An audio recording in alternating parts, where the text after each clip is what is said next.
gonna say this one thing, and this is an argument that got super heated between me and my podcast partner when we were talking about the shootings.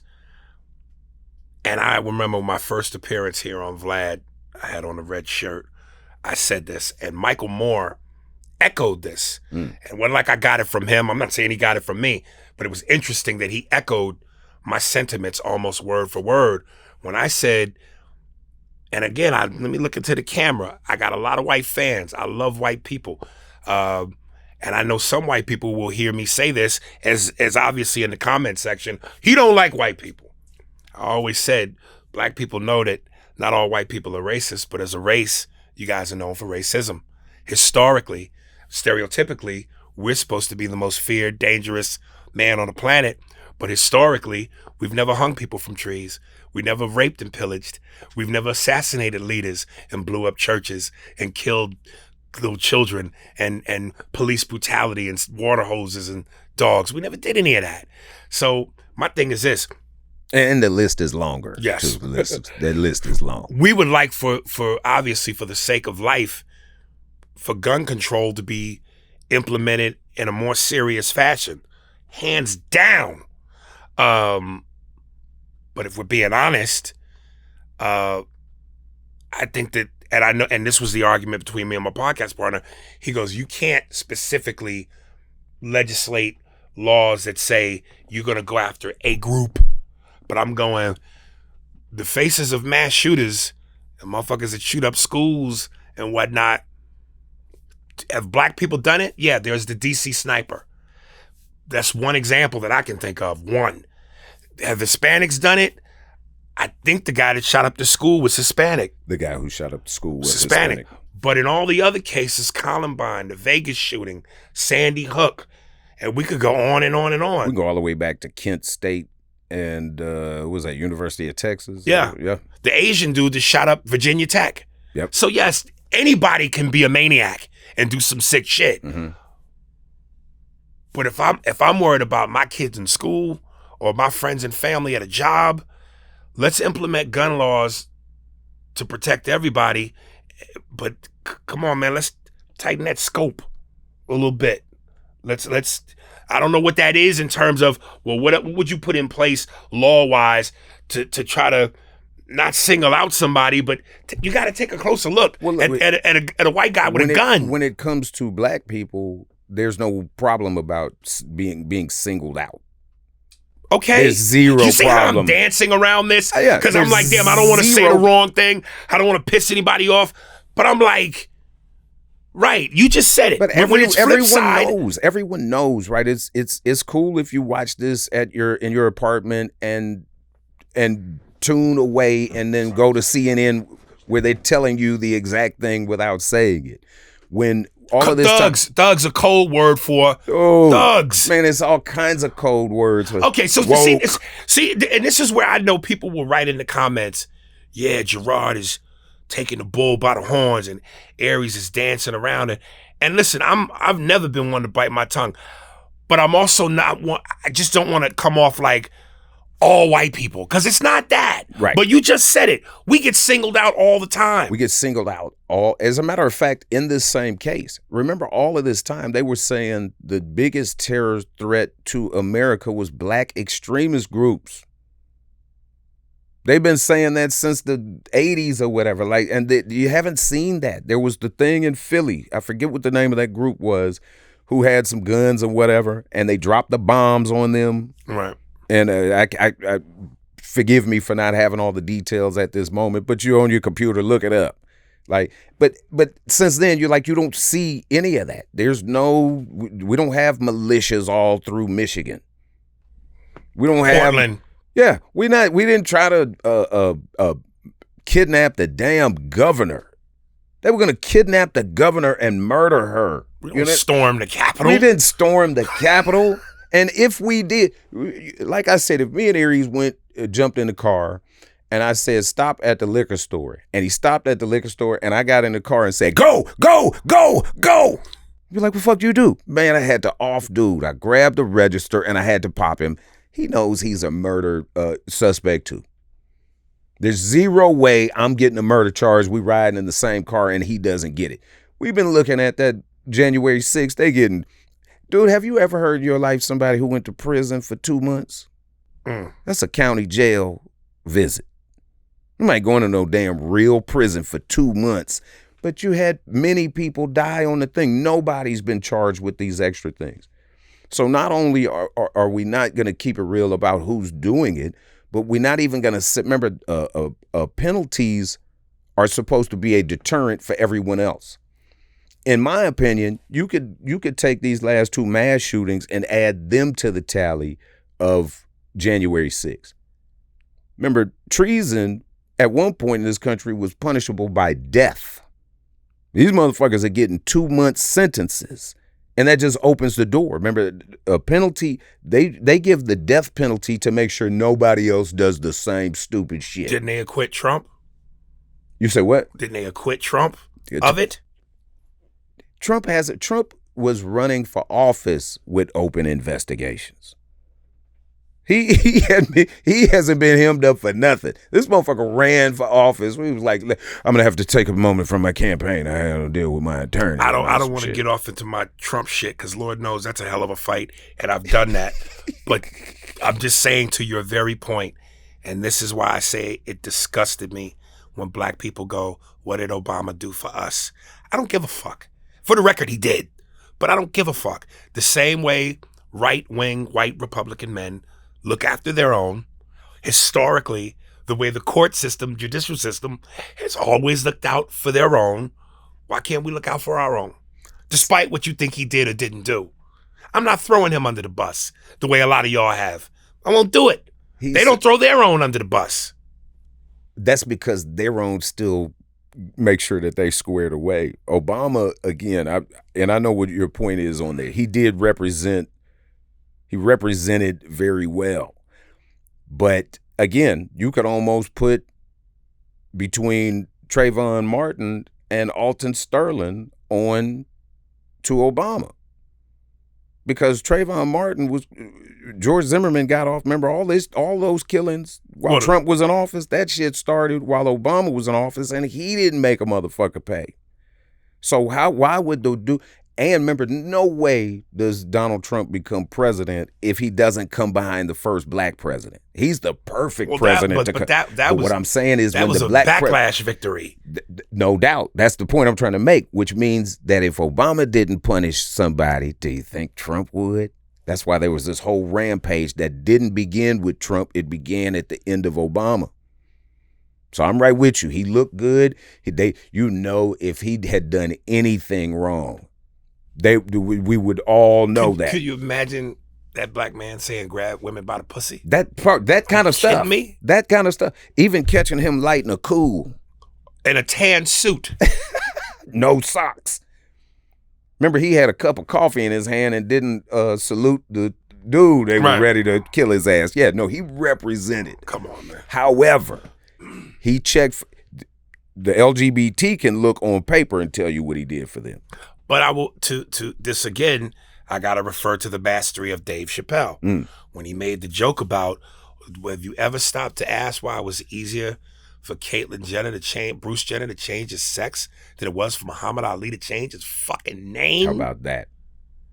Like, our resume has always been put to the bottom of the pile. Yes. So gays and transgenders coming before us, that doesn't surprise me. I'm not mad at it either. Nobody's looking out for niggas. It was authenticated by the first black president, though, while saying wait until the next term. And we're not saying that the first black president is supposed to be like reparations. Y'all we're going to paint the White House black and everybody's going to listen to hip hop and R&B. And black people wanted to see him at the podium sucking chicken wing meat off the bone, nigga. All right, today's agenda. I'm going to give niggas free Popeyes coupons. Like, come on, man. It wasn't going to be that. But like I said, when a very particular group can look on and point to exactly what was done for them, we supposed to be able to do that too. We are. On some level. We are. But again, in terms of, Congress, he can't just do that himself. I get that. And I always screw this guy's name up. He did that. Mitch McConnell, the old white man, looked like Colonel Sanders. Yes. He said black hand. He personally said, we're going to make sure we do everything in our power never to pass anything through. Absolutely. Why is that? And that was the day of the inauguration. They Right. all went to have scotch or some shit somewhere and determined that they would not. So, and why is that, though? We know why that is. But they got together and the LGBT stuff passed. LGBT ain't niggas. No doubt. But it came up from Obama. They said they weren't going to do shit that he said. And so that's what I'm saying. We could always see where they agree. Right. Remember, anytime they reaching across the aisle and shaking hands, we're in trouble. Anytime they agree, we're in trouble because they all agree that we're not supposed to have shit. Right. Again, when you look up his list of accomplishments, to say he did nothing is ridiculous. For Obama, black people. For black people. It's ridiculous.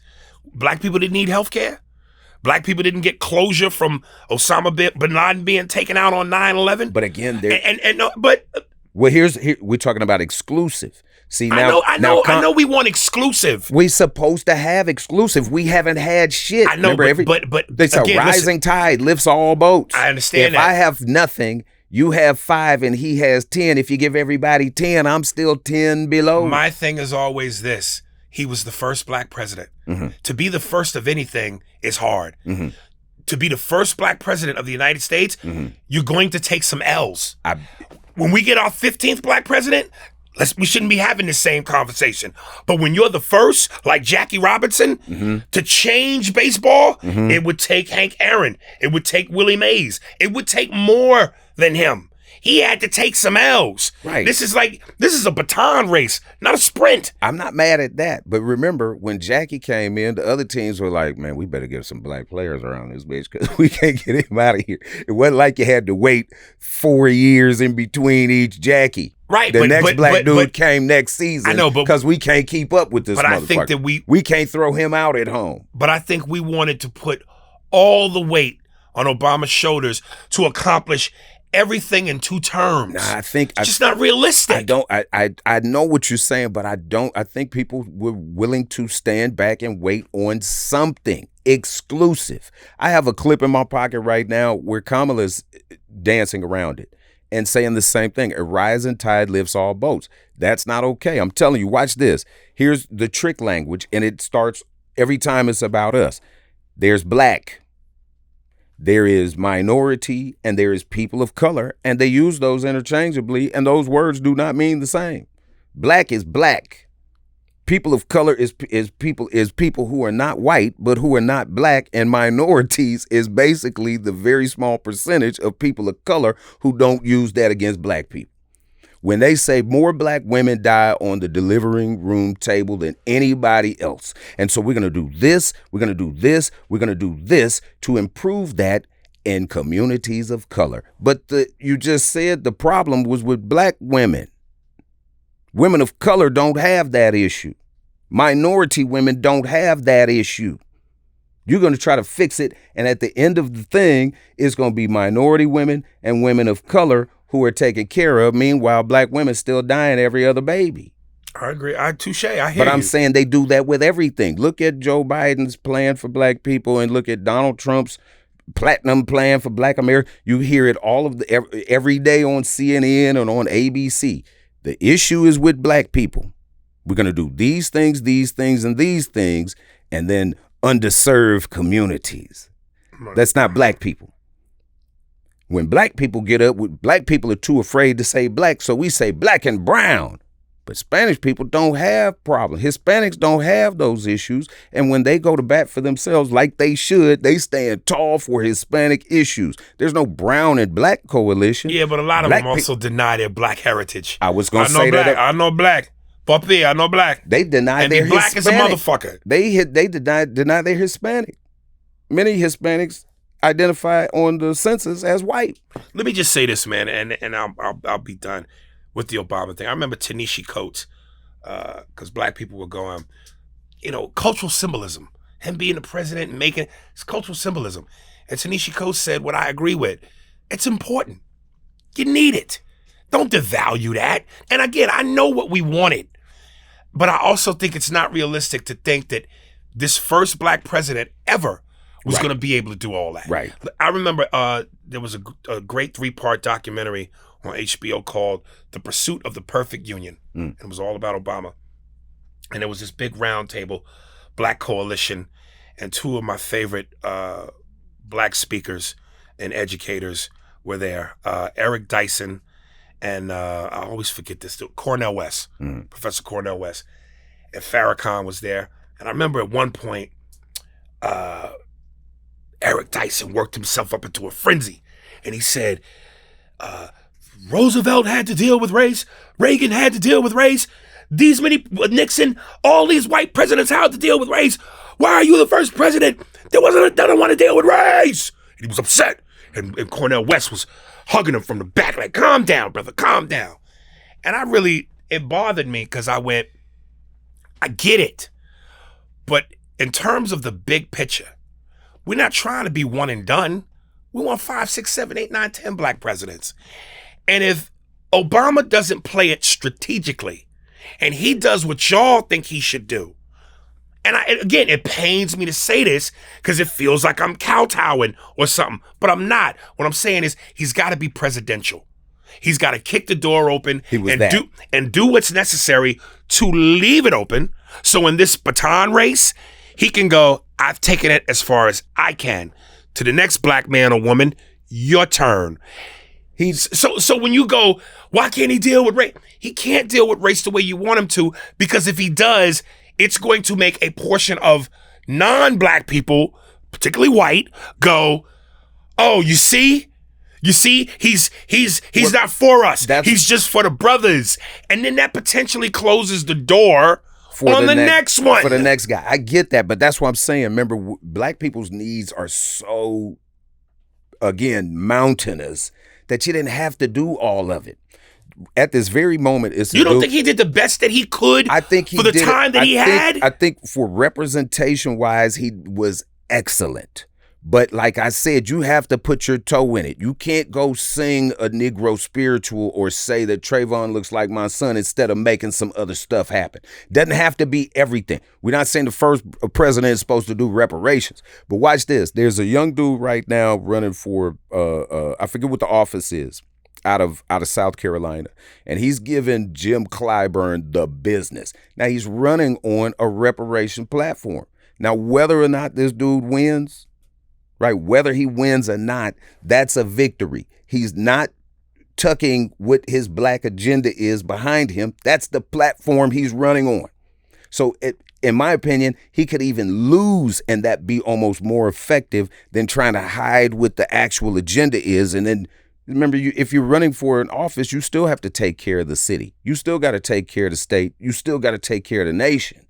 That's never going to be the afterthought. I'm just saying, making sure.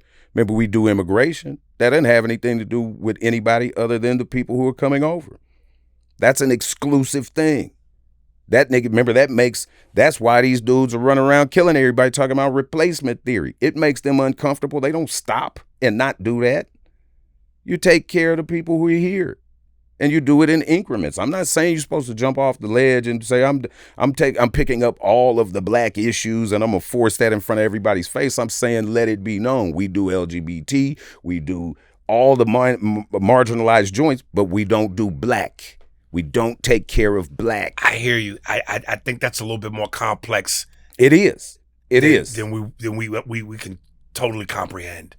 You know what I'm saying? I do agree. Yeah. But that's why I'm saying something. We could, that list is this damn high. Take one thing off the list and do it. We didn't do that.